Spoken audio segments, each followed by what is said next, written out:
আসসালামু আলাইকুম। বাংলাদেশ বেতার, গোপালগঞ্জ। খবর পড়ছি সুবর্ণা রায়। খেলাধুলা হোক তারুণ্যের শক্তি, সুস্থ সমাজ গঠনের অঙ্গীকার, এই স্লোগানকে সামনে রেখে নড়াইলে নড়াগাতি থানার ৬টি ইউনিয়নের বিভিন্ন শিক্ষা প্রতিষ্ঠানের খেলার মাঠে ফুটবল বিতরণ কর্মসূচির উদ্বোধন করা হয়েছে। নড়াইল ১ আসনের সংসদ সদস্য বিশ্বাস জাহাঙ্গীর আলম গতকাল ফুটবল বিতরণ কর্মসূচির উদ্বোধন করেন। উদ্বোধনকালে সংসদ সদস্য বিশ্বাস জাহাঙ্গীর আলম বলেন, মাদক নয়, খেলাধুলায় হোক তরুণ সমাজের সম্পৃক্ততা।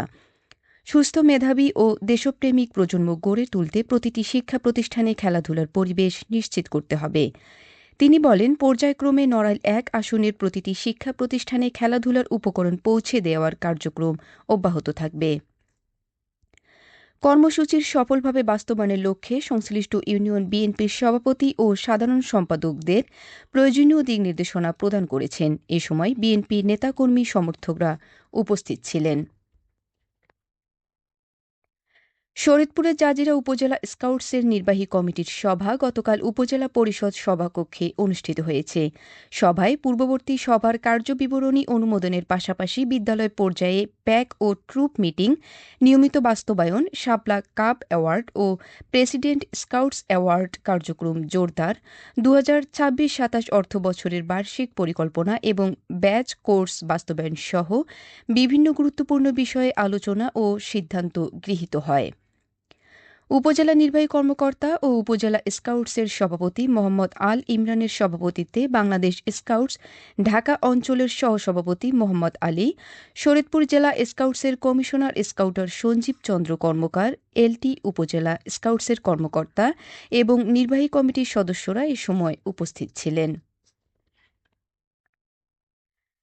মাদারীপুরের রাজৈরে ইতালি পাঠানোর নামে প্রতারণা লিবে আটকে রেখে নির্যাতন এবং মুক্তিপণ দাবির অভিযোগ দায়ের হওয়া মানব পাচার মামলার প্রধান আসামি জুলহাস সর্দারকে কারাগারে পাঠানো হয়েছে।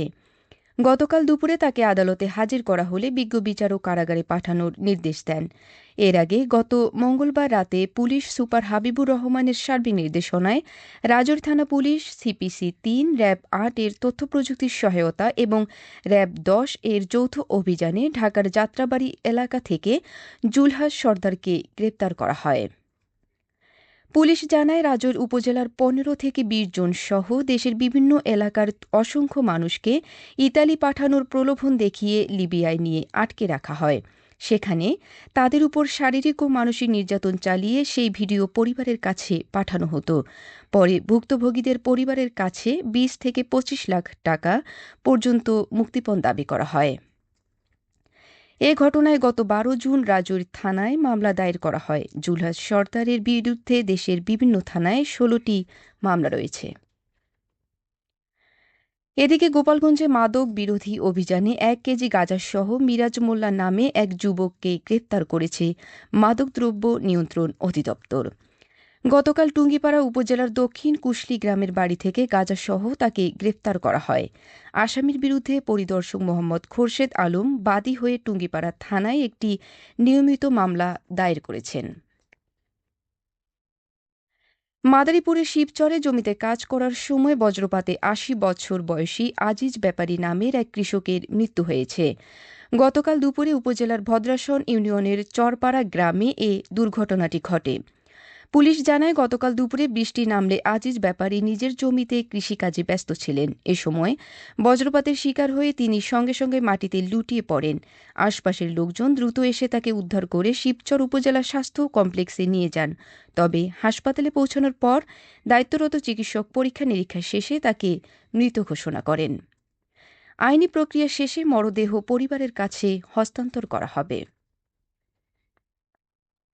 এদিকে মাদারীপুরের শিবচর উপজেলার মাতবরেরচর ইউনিয়নের ডাইয়ারচর গ্রামে পানিতে ডুবে মোহাম্মদুল্লাহ নামে ৩ বছর বয়সী এক শিশুর মৃত্যু হয়েছে।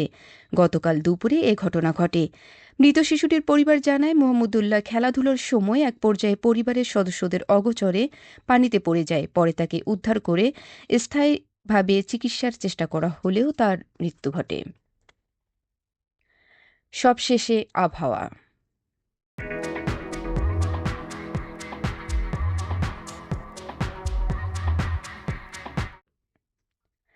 আজ বেলা ১টা পর্যন্ত দেশের অভ্যন্তরীণ নদীবন্দরসমূহের জন্য আবহাওয়ার পূর্বাভাসে বলা হয়েছে ঢাকা, ফরিদপুর, খুলনা, বরিশাল, পটুয়াখালী, নোয়াখালী, কুমিল্লা, চট্টগ্রাম, কক্সবাজার এবং সিলেট অঞ্চলের উপর দিয়ে দক্ষিণ অথবা দক্ষিণ পূর্ব দিক থেকে ঘণ্টায় ৪৫ থেকে ৬০ কিলোমিটার বেগে অস্থায়ীভাবে দমকা অথবা ঝোড়ো হাওয়া সহ বৃষ্টি অথবা বজ্রসহ বৃষ্টি হতে পারে। এসব এলাকার নদীবন্দরসমূহকে ১ নম্বর সতর্ক সংকেত দেখাতে বলা হয়েছে। খবর শেষ হল। আমাদের পরবর্তী খবর প্রচারিত হবে আগামীকাল সকাল ৮টা ৩০ মিনিটে বাংলায়।